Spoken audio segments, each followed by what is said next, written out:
Happy Saturday. Welcome to the Scoop World Order. A huge official visit weekend is going very well. We're going to have a little bit of inside info on that. We're going to take your questions. As always, going to have a lot of good discussion.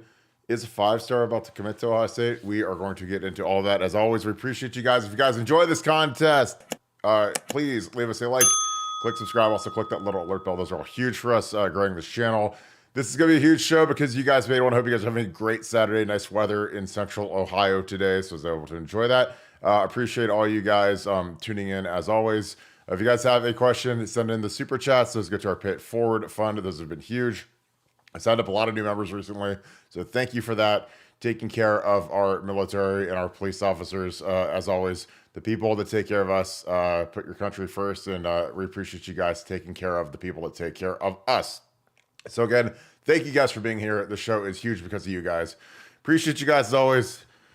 Nevada, we are getting into official visit season. This is the first major weekend.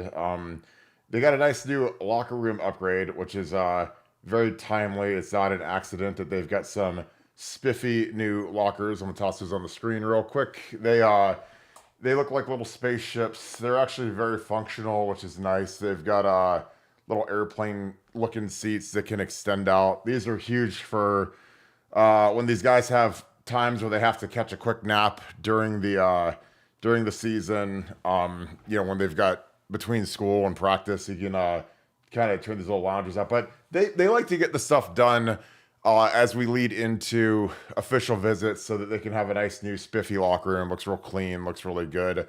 But your thoughts on the official visit weekend? I mean, Vernell's here, Vernell Brown the third, Trey is as he's known. He's here. Seems like he's having a ball. It's Corey and Moore is here. This is a huge weekend. What are your thoughts thus far? Well, I think from talking to the people that are there, that are with the recruits, I think Vernell Brown's in. I think we got him, and that is seismic news. It may not be unexpected to a lot of people. I think a lot of people, in these days and times, you can never count on anybody being in the class, but I think we got him. And that's a big, big, big get for Heartline. That's a big get for Ohio State, and would be a great add to an already formidable wide receiver room. He's the guy I like the best. I like him better than Jamie French. I like him better than DeCorian Moore, Quincy Moore. I like him the best of anybody. And he was my number one, targeted prospect. And I think Ohio State got him. Now, in these days and times with IL, could that change? Whatever. Look, you're never saying anything's, done, even until they sign and then, actually show up and then not transfer and they're actually playing and everything else. I understand all the disclaimers. Having said that, I think Ohio State has done what they needed to do with Vernell, and I think Vernell is going to be part of the class. And that's gigantic news for Ohio State and for Brian Hartline and for Ryan Day. Yeah, I think he's probably the second best receiver in the country behind DK Moore, but he is ascending rapidly as fast as anybody. He's a five-star guy now, speed to burn. He's been dominating. He's been South Florida Express's best player. He's been better than Jamie French this year. They've got their championship, the OT7 championship next weekend. So a lot of these SFE kids are knocking their visits out now because next weekend is business time in the 7-on-7 world. But yeah, Vernell is he's a different cat. He's a guy that, as you look at what he does well, he's a slot guy. He's a speed guy. He's kind of like Black Mamba, I guess, from Oregon, except I think he's faster. When they had all those little quick speed guys, like with Chip Kelly and a guy whose body type is like this, I think it's really, really exciting. I'm going to show you Caden Strayhorn, who's a kid who I really like, who's a center. He's in town, and he posted this. This is, I always like when these kids do this because it can kind of show you a little bit about what's going on. So, Saturday, they go over to the shoe. They do the team walk. They kind of replicate it from the Blackwell. They come down the ramp. They play the 50 Cent Many Men song that they walk into. So the guys can really see kind of how beautiful the shoe is, how gorgeous it is when you come down that ramp, how exciting it is, the goosebumps and the whole 9 yards. And they usually take them up in the suite and kind of show them around so that these kids can get a kind of a little feeling of what the shoe's like. But like Saturday night, they go out to a really nice dinner. Then the players and the parents always split off. The players are usually going off with their player hosts, and then the parents hang out with the coaches. Usually have a few cocktails, get to know each other, shoot the bull a little bit. Saturdays, they usually do the field visit. They go down to town hall for lunch. The players do with the parents, and then at night the parents go to Hyde Park downtown. I think the players they do that sometimes, but they like to separate the players and parents so that the players can hang out with the current players on the roster, their hosts. The parents can hang out with the coaches. Because you want the kids to have fun. You want them to, I think that your best recruiters, outside of, I guess, NIL is your current players, because your current players can tell you what it's really like. And, I think that, one of the things that can attach a high school kid to a program is if he really gets along with the current players on the roster, especially most of the hosts are freshmen, or maybe sophomores at most. So they're guys that they're going to be playing with, they're guys they're going to be teammates with. They can hook up, connect, whatever. So that's something that's a standard practice, but they do a really good job at Ohio State of getting these guys around. And the thing that's interesting about the culture of the team right now is there's a lot of guys that aren't really partiers. There's a lot of guys that are really focused on business. Like a lot of these young guys like Ennis and Tate and Trey Henderson, and they don't really go out. I mean, they're about working out. They're about chilling. And again, I think it's great. These kids, especially like when you're the parents, like, you don't want your kid to necessarily be paired up with the party animal, but I like the culture of where the team is right now with the players. And I think it for these kids that, have a singular focus of being as great as they can be and as ultimate as they can be. I think that it's really good. Like I said, these are big time weekends, and there's gonna be a bunch more coming because we have camp starting the 5th, which is in a few days, and we got more officials next weekend. It's just wild. Nevada, it's here. But your thoughts again? These visits they're pretty dialed in. You just got to pray for the weather to hold up. As long as the weather's good, you can do basically everything. Because you can't take them down on the shoe if it's a downpour. But the weather's held up great in Ohio. But your thoughts, Nevada? Well, I think you made a great point about kids recruiting, and players know who the players are, and players know what the program's like, and if you want to know what about a program, talk to the players because you'll get it. You'll get the good, the bad, the ugly. They'll tell you what's really going on, with the program, and it's rare within a class that you have. I wouldn't say it's not rare to have one good recruiting kid, but usually you'll have one. Sometimes you don't. Sometimes you'll have maybe a couple, maybe in rare case you have 3. In this class, Ohio State's actually got 4 kids in Tavian St. Clair, Nakeem Alford, Devin Sanchez, and TJ Alford, who are really recruiting for Ohio State. And I know a couple of those kids, Alford and TJ Alford and Nakeem Alford have been rumored to be headed elsewhere or having wandering eyes, whatever, but they're recruiting hard for Ohio State. And when you have that, it helps so much when you have elite kids talking to other elite kids, when you have parents talking to other parents about the decisions that they're making. And, for a kid that's trying to go to a football program, you're talking about it, with a normal college athlete, it's about sending your kid away to be developed as a young person, to have the best experience that they can, to take care of them while they're there in absence of the parents, et cetera, et cetera. Throw on top of that the possibility of generational wealth, that you're trying to send them to a place that can either create your kid, to buy in and work as hard as you can to create generational wealth for the next 100 years for your family, or flame out spectacularly and ended up working at an Arby's or something like that. So these decisions are not small decisions; these are gigantic decisions that you're making. And you've really got to trust the people that you're putting your kids into the hands of. And so hearing it from other parents, to kind of put a stamp of approval on the decision you're making, or hear about their thought process and why they made the decision they made, man, that stuff is invaluable. And Ohio State's lucky to have a bunch of guys and a bunch of parents that are actively involved in the recruiting right now, really doing a good job. And, some people were kind of criticizing, I I think we're criticizing Fry because they were talking about David Sanders talking about how Tavian St. Clair is really recruiting the hardest from Ohio State. But I mean, that's what you need. You need those guys because if you're a coach and you hit up a kid 15 times in a day, then you're a creeper, and nobody wants it. But if you're a kid and you guys are you've become friends and you interact with somebody on a regular basis via text or direct message or whatever it is, then that's just that's fair game. And I think Ohio State's so blessed to have the kids that they do in this class as the leaders, because I think it's just going to make the class that much better. And I think it's going to bear fruit even on this recruiting weekend this week. Well, yeah, and I mean, and I'm shut off the motif. Here's Vernell Brown, the third Trey, as he goes by, showing off the motif.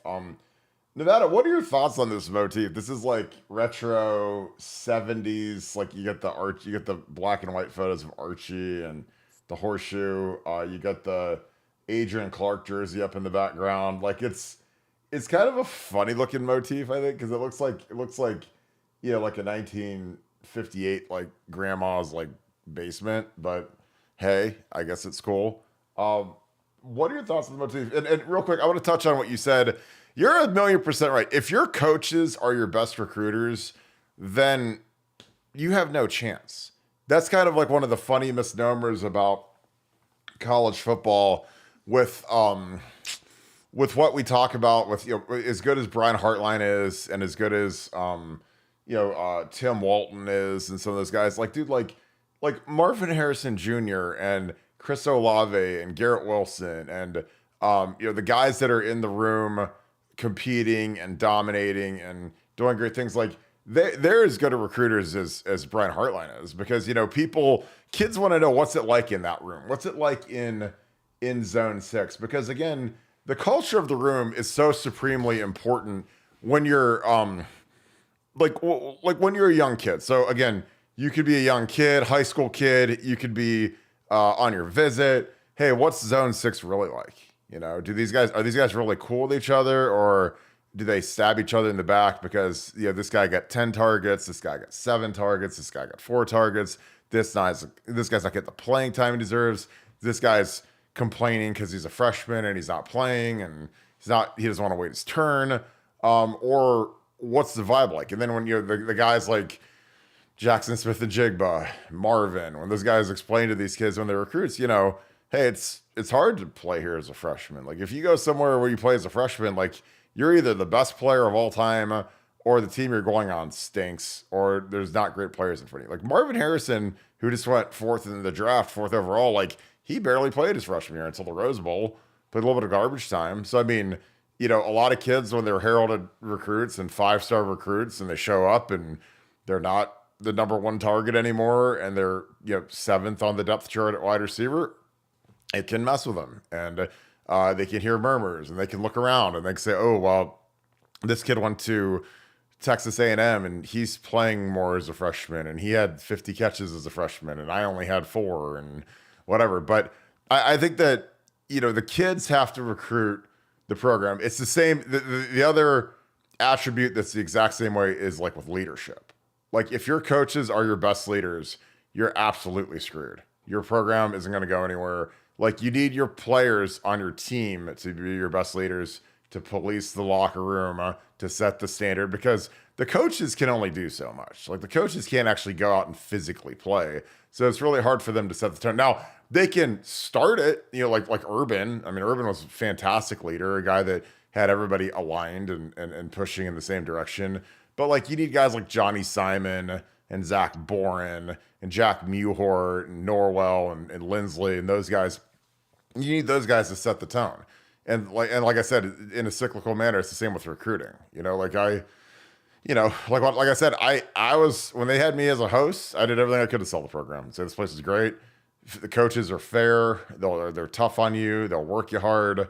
But there's nothing sadder in this entire life as you look back through time and realize there were points where you're like, man, I really didn't get pushed as hard as I needed to. I really didn't get developed. I really didn't get pushed, into that upper threshold where I could maximize myself. Like that's something that I told people, like, look, I didn't have a long NFL career. I was in there for 3 years, 7th round pick, but like I don't look back and say, man, there's more I could have done. There's more rocks I could have overturned because I went hard every day. So I got as much as I could out of my body and my career, and I'm happy with it. It's great. I mean, do you wish it would have gone longer? Of course. Am I happy with what I did? Yeah, of course. I was lucky and blessed to do what I did, and that was because of what Ohio State did for me. So I think with Zone 6. Especially with the South Florida Express thing going with Carnell and Ennis, and I'm sure they're right in the middle of hosting Vernell and Jamie when he's here. Those guys will all see each other. They've all played together before. JJ obviously right in the middle of it. I think it's going to be really interesting. And again, I talk to the guys at SFE as much as anybody in the industry, and they think Vernell's the best one. So you take that for what it's worth. And those guys, it's like I always tell you, like Brett Getz and these guys at SFE. They've coached Amari Cooper. They've coached Zay Flowers, or the kid that went to the Ravens in the first round from Boston College. Like they've seen first rounders, so they're not like blown away by the first guy they've ever seen. They've seen Jay. Obviously, they had JJ for 3 years. So yeah, Vernell's he's a different animal, but he's the kind of guy that I think he's the kind of guy that is going to be what we wish Dontre Wilson would have been. In terms of his play style, I think he's just faster than Dontre was. Nevada, your thoughts on that, and I'd love your thoughts on the 70s grandma photo shoot area that we have set up for these recruits. Well, that looks like my suite. I thought they were actually. I thought you were going to tell me that they were taking the picture from my suite at the stadium. Oh God! I was looking at it. I'm like, oh my gosh, shag carpet.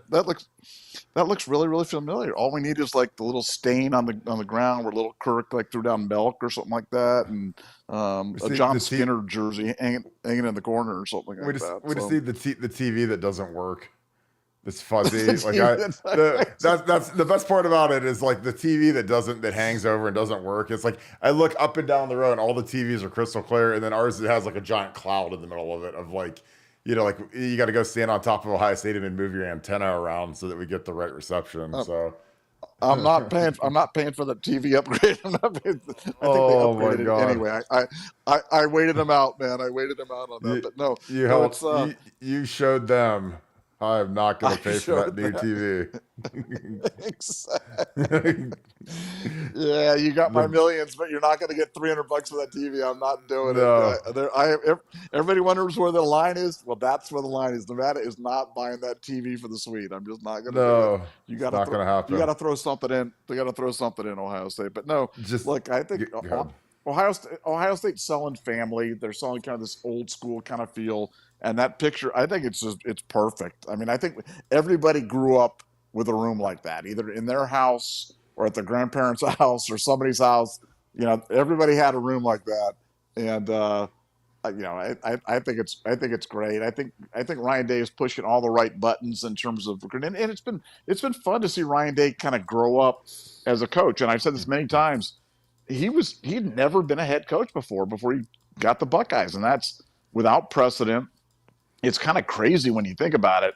And, these last few years, I mean, these have kind of been the growing pains years. And not that they've been painful. He's been unbelievably successful, but he's not as good as he's going to be because, coaches have a life cycle just like everybody else. And, he's got to figure out what works on recruiting. He's got to see what works on staff alignment. He's got to figure out what works in terms of, discipline and how hard to push the team from a training and conditioning standpoint.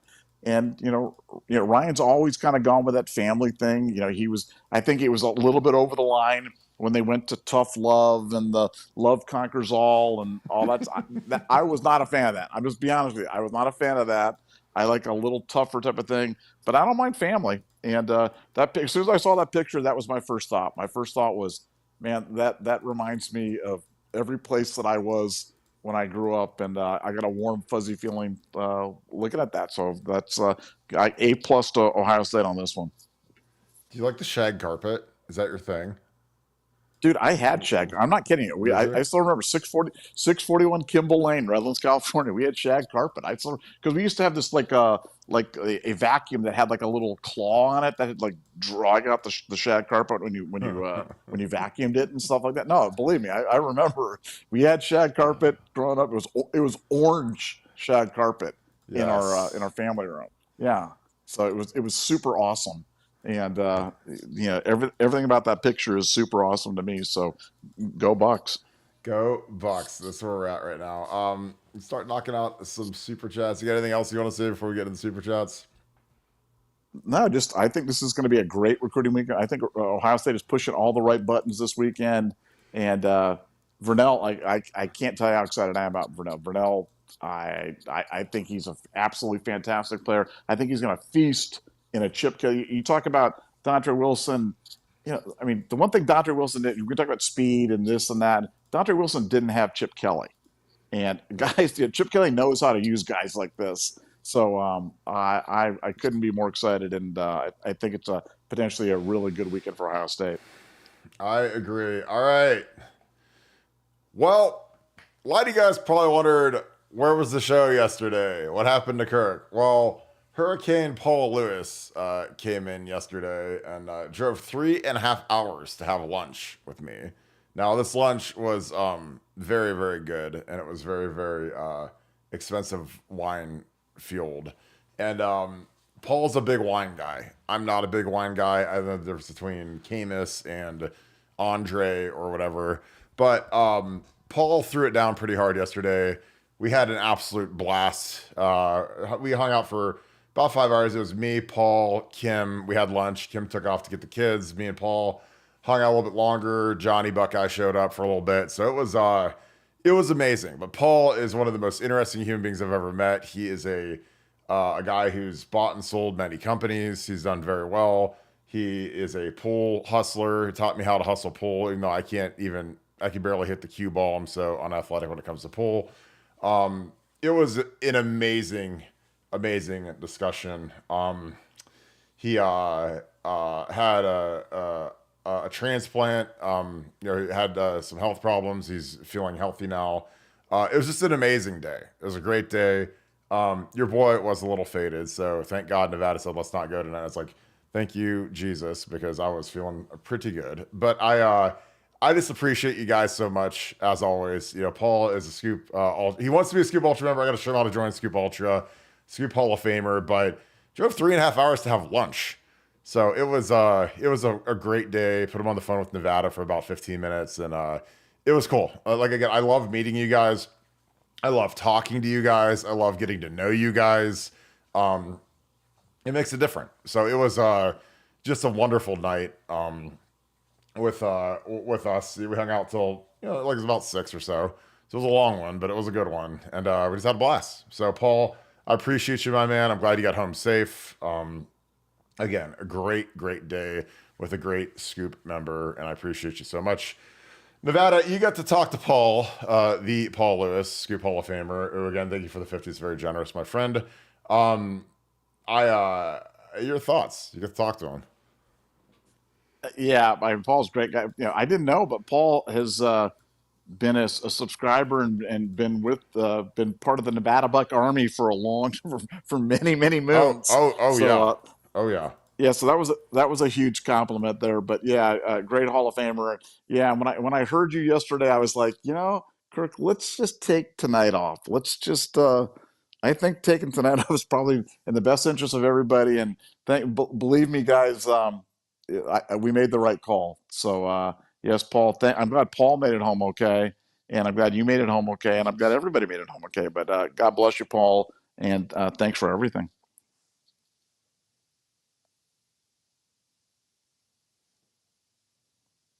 I think you're muted, Kirk. I think you're still Sorry. muted from Yeah. yesterday's lunch. I think I am too. But no, I appreciate you, Paul. Again, it was awesome and great day. What about DK? No way. Thanks for the deuce. No way 87. What about DK Moore and Jamie French? Will we get them? That is going to be interesting. I still think we're going to get Jamie French. DK Moore, that's going to be tough. It's going to be us in Texas, as everybody knows, between LSU. I think we can sweep them. It's going to be tough.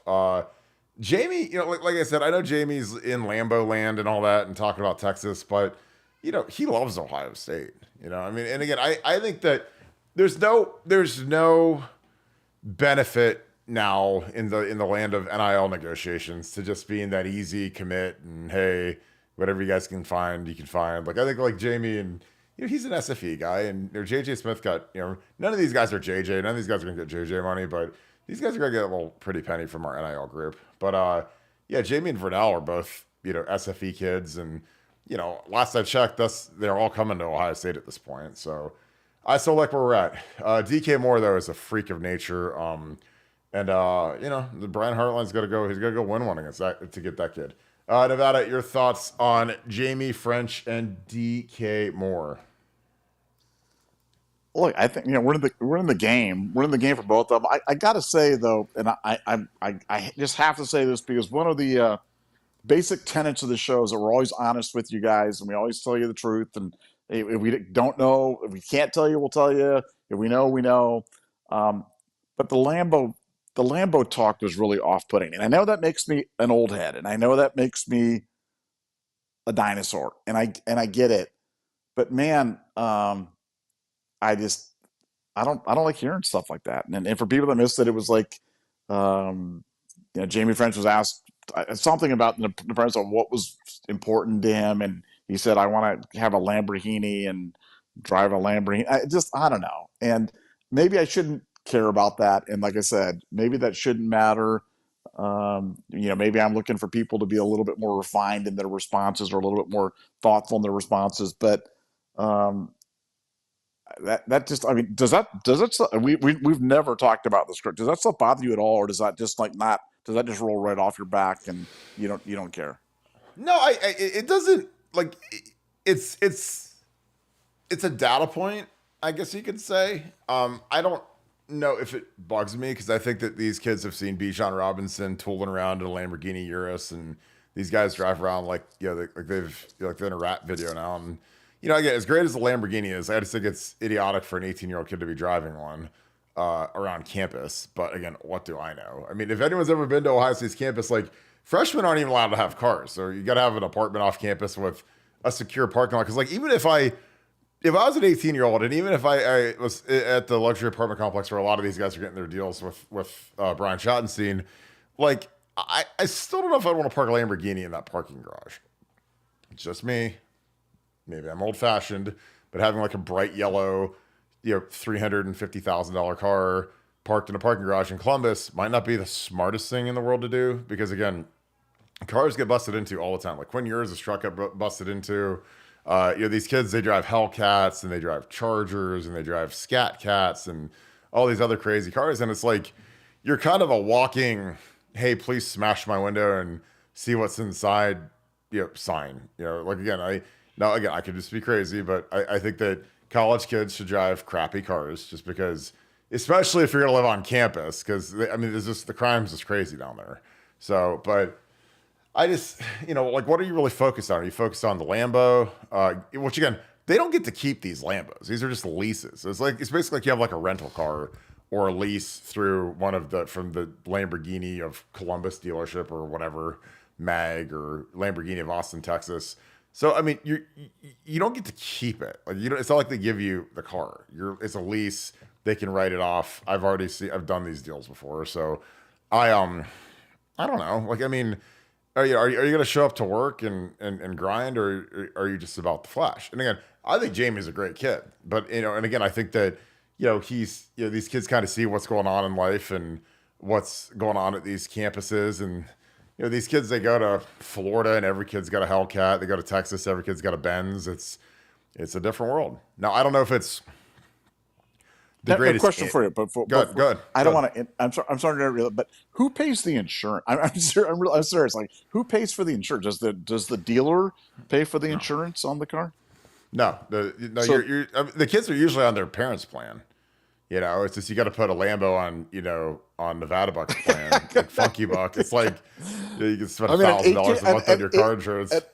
An 18-year-old kid with a Lambo, I can't even imagine what the car insurance is. In a parking garage. Well, and again, like, the roads in Columbus can suck. So, you pop a flat in a Lambo, man. It's not $300 for a new tire. I mean, you dent anything. I mean, that's the thing that's crazy for me is like, dude, like, you dent something on that, it's like $40,000. It's not. So that's like kind of the risk, I guess, that the dealerships take when you got kids driving around in an exotic car. Because, like, let's be real, like, an exotic car isn't a daily driver.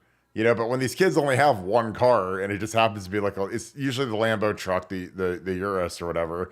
Like it's still like, are you gonna drive that around in the winter in Columbus? Like it's a little different than Austin, Texas, where it doesn't snow. But no, I mean, in some instances, the kids get maybe $1,000 a month in a stipend for gas and insurance or the insurance uptick or whatever. But yeah, the dealer's not. I mean, you'd have to be crazy to put that kid on your your insurance plan. Because you don't know these kids. Like these car dealers, like you don't know if these kids have a habit. If they're weed guys or they're drinkers, they go out and they go run into something in your Lambo that you're giving them. It's just like that's a nightmare. So you want to be kind of incubated from that as best you can when you're the dealership, because that's what it is. And again, like these cars, like when these guys get these cars, they don't just get like a Corolla. They get like a loaded out, custom, tinted, like it's like a giant, they should have a giant neon sign on top of it that says, "Please break into me, please." Because it happens. I mean, like Jeff Harmon, who I love to death, he had a Charger, and his dad's wealthy. They do really well down in Naples. But like his car got broke into like a couple of times, like the first 6 months he was here, because you got to go park it on some side street in Columbus. And a lot of you guys, like, when you park in the side streets of Columbus around like 11th Avenue, 12th Avenue, Indianola, it's like you better say your prayers at night, man. And that's why most of the kids that are down there are driving 1997 Honda Accords, like I did when I played, because it was just like no one's gonna break into that thing, because it'll probably you'll lose money just based on the time you spend smashing my little crappy window. But that's my opinion. But yeah, I think we got a good shot at Jamie still. I mean, I don't believe that we're totally out. I know everyone's crystal balling him to Texas. Could he commit to Texas? Sure, but a lot of stuff could happen from now to then. And we've got a good quarterback. They're gonna have Arch next year, but I think saving St. Clair is going to be really, really good. Super Nerd, thank you for the 10. I hear Jim took the refrigerator light bulbs when he left Ann Arbor. How did they find the leftover hot dogs now? Or did Jim take those too? I'm saying, man, I mean, he took everything. I'm surprised he probably took the ink and toner out of the printers. He probably took the printer paper. I mean, he probably just took everything. Probably took the utensils out of the cafeteria. I mean, I don't know who's left to go. And again, I can't believe people are still leaving this late. Like he's been gone for 4 months now at least, and they're still leaving, which is crazy to me. I mean, an operations person leaving this late is almost Looney Tunes, especially as camps are starting, official visits are starting. The season's going to be here in 3 months. Like that's that old June, July. I mean, really, it's 2 months. I mean, camp starts in two months, ladies and gentlemen. So it's going to be here quick. Nevada Super Nerd, thank you for the 10. Says, I hear Jim took the refrigerator light bulbs when he left Ann Arbor. How do they find the leftover hot dogs now, or did Jim take those too? Yeah, I mean, it's like the Grinch coming in on Memorial Day to steal the Who hash. I mean, it's like it's crazy what's going on there, and I don't think anybody really could have anticipated this. Like, I knew that he was leaving, and I told everybody that he was leaving, and I told everybody to bet that he was leaving so you could profit off of Michigan's little foibles in terms of what's going on. But I didn't have any idea that he was going to just gut the program. I really thought there'd be some movement, but that he'd show some restraint. He'd show a little bit of appreciation to the program, and have a little bit of consideration, because I mean, what he's done, I mean, it's to the point where it's like mean spirited now. It's like when you take everybody and you leave no one behind at the program. I've never quite seen anything like it, and certainly not in a situation that's supposedly amicable, supposedly one where they're talking well of each other, and one that are coming off a national championship. So it's truly a remarkable situation. As a fan, you just got to sit back and just kind of wonder at what you're seeing, wonder at what kind of problems do they have, what kind of cultural issues are they dealing with up there at Michigan. Because he is gutting the program like a fish and not even looking at it. And it's not up. And I wouldn't bet that it's over. Like if you said, "Hey, Nevada, is it over?" I said, "I don't know. I mean, I didn't think it'd go this far. So could it get worse than this? Absolutely. I'm not sure who's left for him to poach, but if there's somebody there, Harbaugh might just do it. So I put nothing past him. Yeah, I totally agree. It is hilarious at this point. Patriot, thank you for the 20.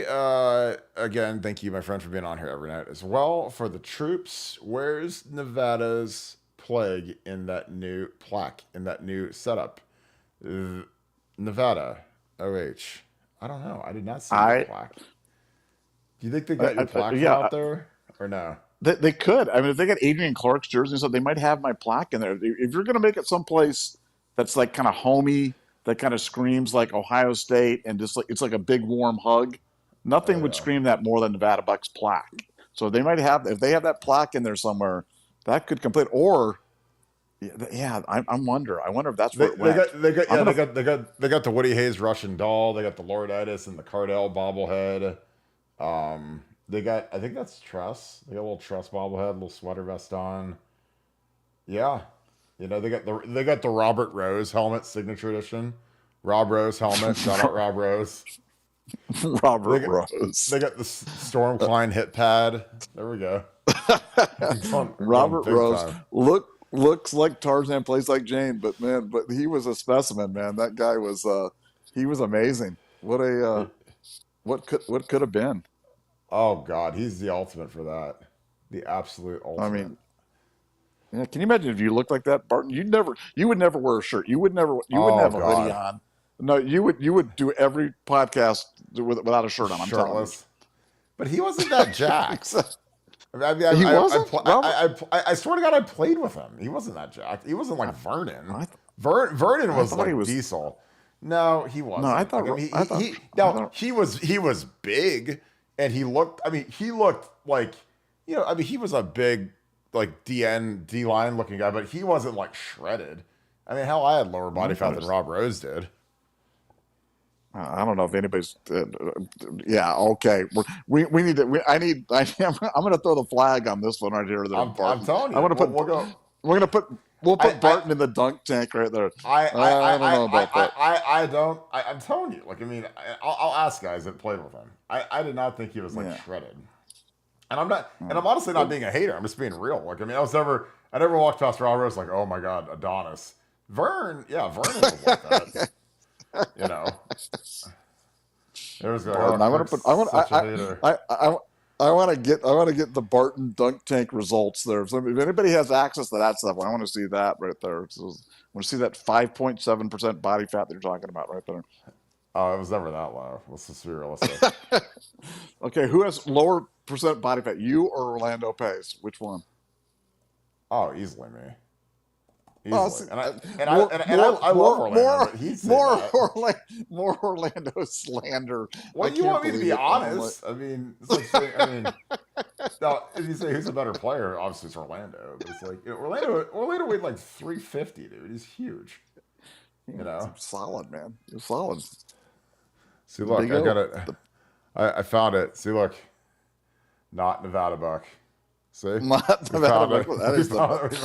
We found the plaque. Not, Banned. oh man, I knew it. I knew my plaque was in there somewhere. Darn it. See, we Okay. should go look and see if we can find where's the tennis courts at? I don't see it. They got the old school black and white. They got the Mike Adams jersey. Let's go. Oh yeah. 75. Okay. That might be Simon Frazier. No, that's not Simon.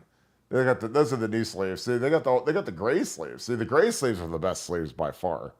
So they got all these vintage jerseys. They've got an Adrian Clark jersey, and they've got I don't even know who 63 was in '09. That's '09's Michigan jersey that this kid's next to. So that's very, very interesting. All right, on to the next. Queen Doreen. How are you tonight, my girl?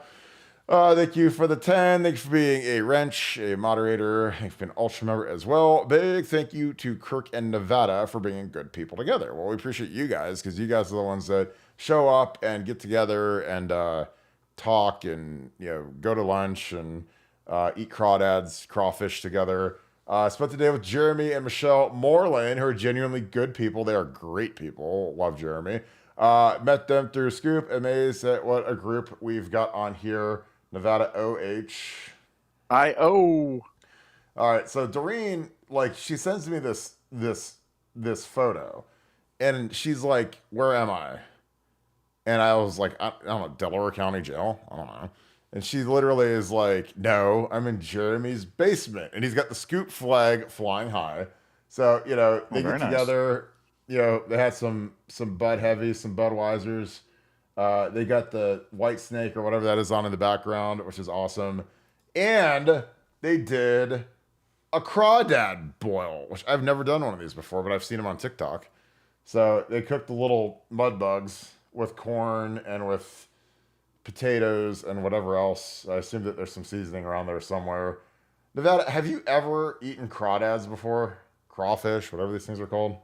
They got the sausage. I have. A little known fact about no. You may or may know. So I used to do business with Tabasco, and used to go down to with the McElhaney's, go down to Avery Island down there in Louisiana, and they uh, every meal was like this, and every meal, every course had Tabasco on it, including the salad. Salad, you put green Tabasco on. I don't know if you know that or not, but everything had Tabasco on it, which is but I learned to love Tabasco from my interactions down there in Avery Island, and yes, I've had that many times, and I enjoy that. That nothing like that is it doesn't taste good unless you have Tabasco on it, though. For me, it's got to be super spicy. I've never imagined eating a crawfish before. It's an interesting little mud bug looking thing, but Oh yeah, but oh, you yeah. liked it? I mean, is it something you'd actually order if you weren't at a place that was serving it? Like if you went to a restaurant and say, "Ooh, give me the crawfish," or no? No. It wouldn't be something that I would choose to order. But if I was presented with it, like say that you and I decided to go like on a walk around the country, around the world, and document it for YouTube or for Instagram Reels or something like that, and we're in some little village and they had like crawfish and they presented, I would eat it just to be polite. But I don't think I would order it.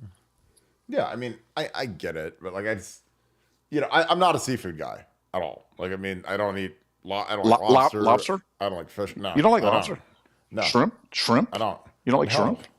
I Wow, don't like seafood interesting. towers. I don't like any of that stuff. So again, maybe I'm just my palate is narrow and whatever. But like, I've had it. I just don't really like it. So I'm never gonna be like, man, you know what? I want to get a lobster tail because it's just like I might as well just drink butter because that's all you're doing is dunking the We little got fatty thing into we what. got to we got to tell the people at SDK to quit bringing out the seafood tower. Then it's like, Well, that's guys, what I'm if you saying. don't I bring it, said, guys, do not bring out a seafood tower. I don't want a seafood tower. yeah, They come rolling out yeah. the seafood tower. It's like $1,000. I don't want that. Are you crazy? Like, I don't even eat that. It's like I just want a steak. One steak. That's it.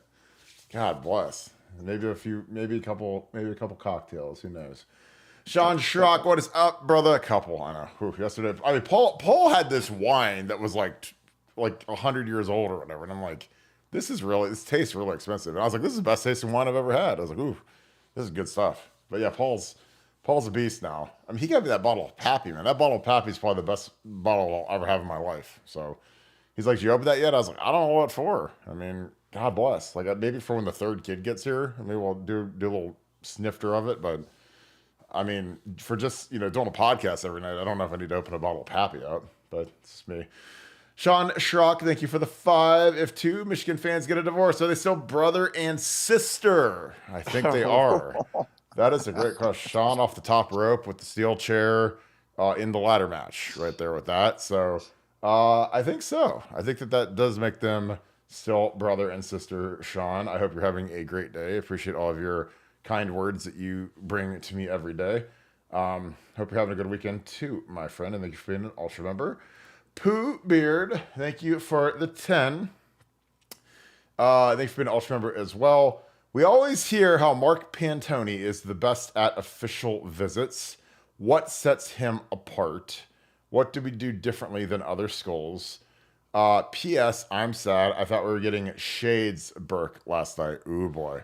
Shadesburg almost came out, man. But I was like, when Nevada said that, hey, let's not go tonight, I was like, praise God. You'd think you'd have Notre Dame Kirk again. But that was like I said, it was a great, yesterday was an amazing day. So and honestly, not podcasting last night was a great little relief for one night. So We'll start the streak back up again like we're Cal Ripken. Um, but Nevada, I'll let you start with this. We always hear how Mark Pantoni is the best at official visits. What sets him apart? What do we do differently than other schools? And I love the PS. I'm sad that we're getting Shades Burke last night. Shades Burke, when Shades Burke comes out, man, it is hide the women and children. Go ahead, Nevada. Yeah, first of all, address these shades. Thing. We don't want to see that anytime soon. No. I don't want to say it either. I was like, oh. Whew. Every time we do it, because Kirk loves to say, I live my life without regret. I have no regrets, and I'm like, yeah, let's not do that. So I don't want to. Let's not start where you living with something you regret. So that's Nevadabuck's way of saving everybody, saving the podcast, saving the sanctity of the show. But now, as for Pantoni, Pantoni really does a great job. Think of him as like a general manager, a guy that is great on evaluation. And evaluation right now, evaluation used to be just about evaluating high school kids. You had to evaluate high school kids, and look at freshmen, look at sophomores, look at juniors, look at kids, and try to see how they project at the college level, and kind of identify those targets for the position coaches and for the team, and kind of put in your evaluations as you're kind of going there and maintaining relationships, knowing the name of the player's girlfriend, and does he have a job, and are his parents together, and all those little details. But now it's broadened, because now it includes everybody, because frankly, everybody you play and everybody you could play and everybody in college football is a potential free agent. So you've got to know everybody. And so his job has got exponentially harder. He's expanded his staff appropriately because the job has expanded, and so that's kind of what Mark. I don't know. I don't know if I would characterize Mark as like a particular wizard when it comes to official visits, but what he used to be the best at was knowing all the little details, all the little things about a kid that can make you familiar with him, and to me that was really his ace fastball, and something that I thought was a great skill, and something that I know that he worked hard at, and one reason he was so valuable to Urban Meyer and Ohio State. Yeah, I think that now the official visit thing, I think it's a lot different now because of social media. Because anytime anybody does anything cool, these kids post it on social media, and then all the other schools steal it. Like Georgia does, like it looks like it's the like the Oscars like red carpet now, and Kirby Smart walks out with the kid, and he's in his little gear, he's in the Ohio State uniform, and he's in the sunglasses, and he's so it's like I'm sure that Ryan Day will be doing that next. He'll be walking down the red carpet with Jamie French or whatever. It's just, there's all these like little dumb things, but I think that I think it was easier to be better at official visits back in the day when social media wasn't as big, because you could literally do stuff and the whole world couldn't just see it and copy it. But I think it's you got to really figure out what are these kids about? What are they really into? That's for me. That's the biggie. Is like, is it a straight NIL deal, straight cash grab? Okay, we probably don't want to waste our time on this kid. Will he leave home? Because we're so national now. Like most of these kids are from out of state. So will he leave home? Is distance a factor? The parent thing is huge. Mom, dad, are they together? Are they separate? Is dad in the picture at all? Like, is there going to be a conflict there? Like, is one going to say, go to Ohio State, and the other one say, go to Michigan or whatever, like with Kyle Kalis? But I think you really cater these things, obviously. I just think that, we've always done a good job at official visits. Like, I mean, they're not, steak dinners. I mean, it's like it's like going on like a cruise for 3 days. All you do is eat, and you walk around and you take photos. I mean, it's basically like on a cruise ship. You're eating like great meals and kicking it. It's all lovey-dovey. I think honestly, like the big thing where Mark probably has more pressure on him now more than ever. Well, two things. He has to make sure that these NIL deals actually get done and they're delivered the way that they were specified they're going to get delivered, because that hasn't happened with some of these kids with one of the collectives.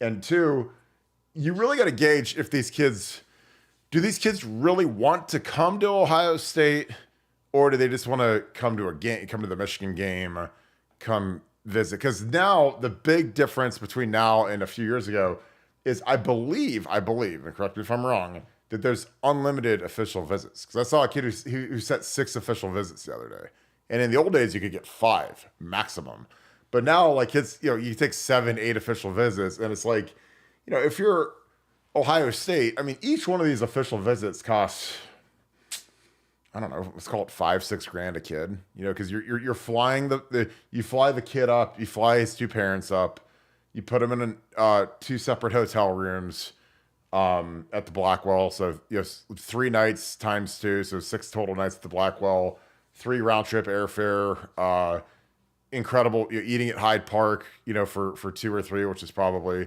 $500, $600, $700. They have drinks and cocktails and everything, so the alcohol drives the tab up. So like you gotta probably tell some good players no when it comes to the official visits, because you don't want to just be a vacation, because that's why like the Hawaii Rainbows, they've got a football program, and they don't let every kid in the world just come out and take an official visit there, because for one, they don't have the money. For two, they know that what that would turn into. There'd be kids, 5-star kids visiting Hawaii on an official visit just to get a free vacation. And I think that obviously Ohio is not like a destination like South Beach, Miami, or Los Angeles or whatever, but it is something you have to be a little wary about. Again, I know that we spend money like it's going out of style at Ohio State for the football program in some areas, not all areas. But I did hear that we are getting a new Woody Hayes pretty quick here, which is going to be really good that should be announced in the next few months, I'm hoping. But yeah, I think really parsing down this kid's interest, because you don't want to just host kids, and when they take the cap off the officials, like it used to mean something when a kid would come here because you only had 5 officials, but now that it's unlimited, kids could just come here to get a free meal and do whatever. So this is my opinion. And some stuff we do differently. I mean, there's not really a lot that we can do differently. I mean, obviously, like it helps that I think we've won every major trophy except for the Mackey, the tight end award. So like I had this photo of Caden Strayhorn. He's an interior lineman. He's in town, IMG kid, and he's holding the Remington Award. And we've had LaCharles Bentley, Pat Elfline, and Billy Price all win the Remington Award since 2001, which is incredible. So we've won a Remington Award. So when you're Caden and you're a center and you want to be the best center in the country, well, we've had 3 in the last 20 years. It's probably more than any other school. I'm almost certain it's more than any other school. I think maybe Michigan's had 2, maybe 3 with, I think Backus got it the 1 year. Mulk, I think, got it. And then I think that the kid that they got from Virginia got it. But, this is something that helps. It's not just the prestige, but it's like, when you see that, hey, we just won the Blitnikoff last year with Marvin. Hey, Chase Young won the Defensive End of the Year award. James Laurinaitis won the Lombardi Award. You can kind of go down the list and see the awards that these guys have won and prove that you actually can get it done here. Nevada, any other thoughts on that? Welcome cakes. You gotta have welcome cakes when you go there. Preferably like a carrot cake, or like a German chocolate cake, or like a yellow cake with chocolate frosting. Welcome cakes. That could be the decider that puts them over the edge. Preferably in the room when they get her. Welcome cakes. That's my contribution to. I know Ohio State listens to this podcast. They're probably out busy right now, but they'll probably listen on the rebroadcast, and they'll be going, "Oh wow, what we're gonna start doing? We're gonna start doing welcome cakes because Nevada said so." Well, I think the hardest part about those is like those are literally. I mean, you should just make them prop cakes and not even make them out of real because what kid is gonna sit and eat a giant cookie cake? When you've got eat one. I'll eat it. Yeah, but you're not a kid. You're an old man. No, but who are you selling to though? You're selling to the parents as well as the kid, man. If when we go on the official visits and if there's a carrot cake and I go, I'm going to eat every bit of that carrot cake or put it in the car and take it back with me. There's like a beef Wellington just sitting on your bed. Like when you walk that'd be awesome. A full strength Coke and like they flew in a coffee bean from Los Angeles because we don't have coffee bean in Ohio anymore, but they flew it in from Los Angeles, a little melted, but hey, ice blended. Now you're talking. Now you're talking. Not, Now you're not, talking about really looking to differentiate. Now that is a differentiator, man. come on, I'm committed to whatever school does come that. on, Pantone. Put a coffee bean on top of Nevadabuck's plaque. It's right outside the Woody. That's good. Let's go, Coach Buzz. You can do it. Give me coffee bean. Let's Oh, come go. on, Muzz. Anytime, Muzz. Let's go, Muzz. She got an extension. She can go buy herself a coffee bean franchise now. Let's ride. Well, Nevada, UFC is going on. Dagestan Poppy hit on another one. So if you guys want to get rich, tail Dagestan Poppy. He had another nice win to start the UFC card tonight. And I know that you want to get to watching that. So any final thoughts as we wrap this show up? No, by tomorrow night, though, we should have more information on this epic recruiting weekend for Ohio State. Oh, did another super chat fly in? Yeah. These guys know. Hey, as soon as they know, they wait. Just they when wait. you think, Exactly. I know they do. I actually love that. Just when we think we're out, pull us back in, baby. Larry Daniels, I appreciate you, brother. I hope you're doing good. With helmet communications, will Chip go up tempo to get the receivers more touches? Is Chip an up tempo guy? I think he'll try to. The hardest part with tempo, that's way different from the olden days of tempo, like 10 years ago, is that the officials stand over the football more to let the defense substitute. If you don't sub, you can go a little quicker. You just can't go anywhere near as fast as you used to because the officials control the speed of the game. And that was something that hurt Chip when he went to the NFL. Because in college, like, man, you get these officials, these ragtag crews, and like he could just go warp speed, and they were spotting it, and they were going on the play. Guy go down, spot it, run out of the way, going. But you got to the league, man, and those officials stand over that football, and you can't go tempo.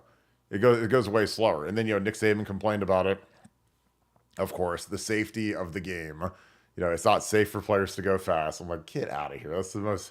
You have 350-pound defensive tackles. Like, that's not safe either. Big, giant, fat dudes that can run 4.8s and kill people. Like, that's not safe.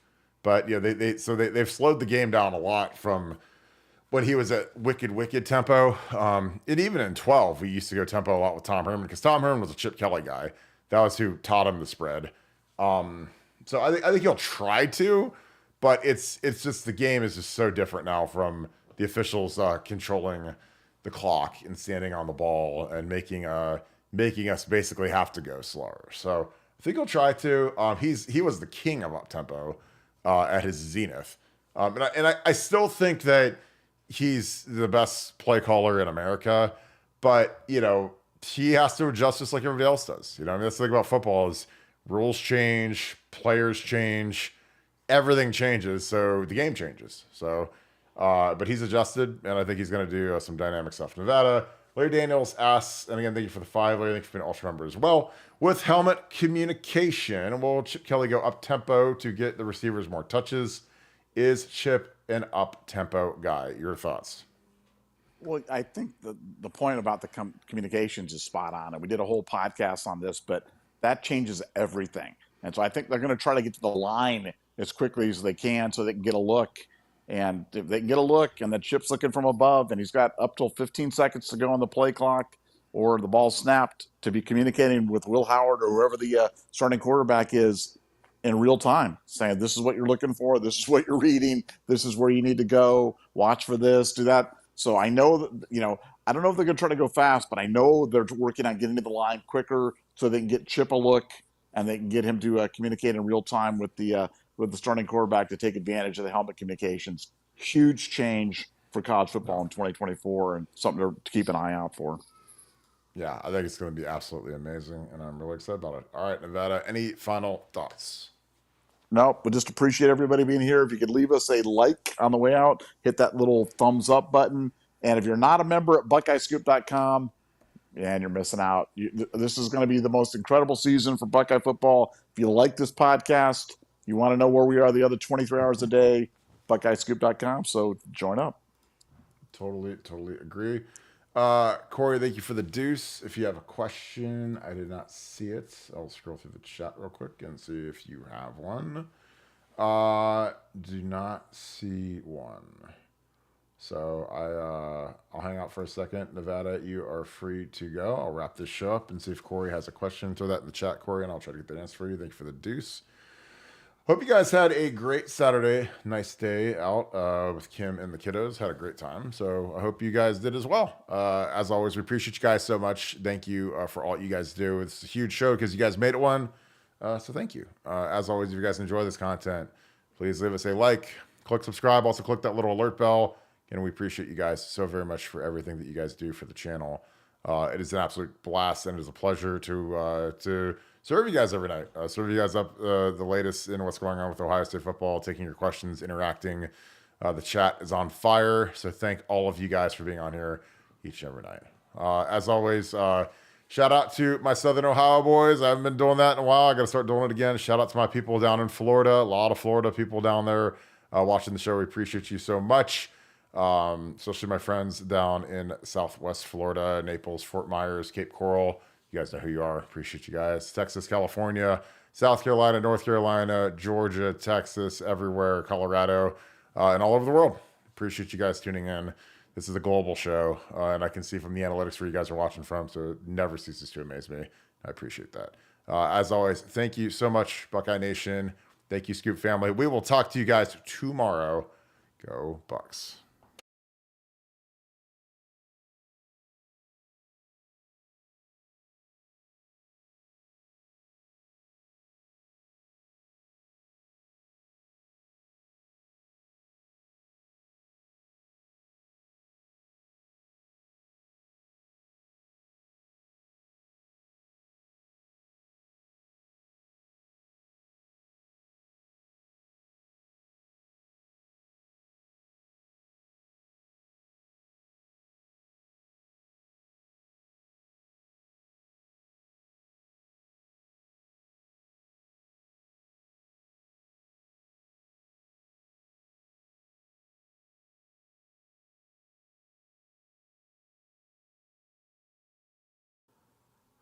All right, I'm back real quick. Corey, I saw that you said percentage that Natty gets vacated. I think it's pretty decent. I'm not going to put a number on it because things are fluid, but I think there's a decent shot at that. So I'm glad I caught that as the show was ending. So I hope that you saw that, and I appreciate you guys so very much. As always, I hope you guys have a great night. I'll talk to you guys tomorrow night at 7. Go Bucks.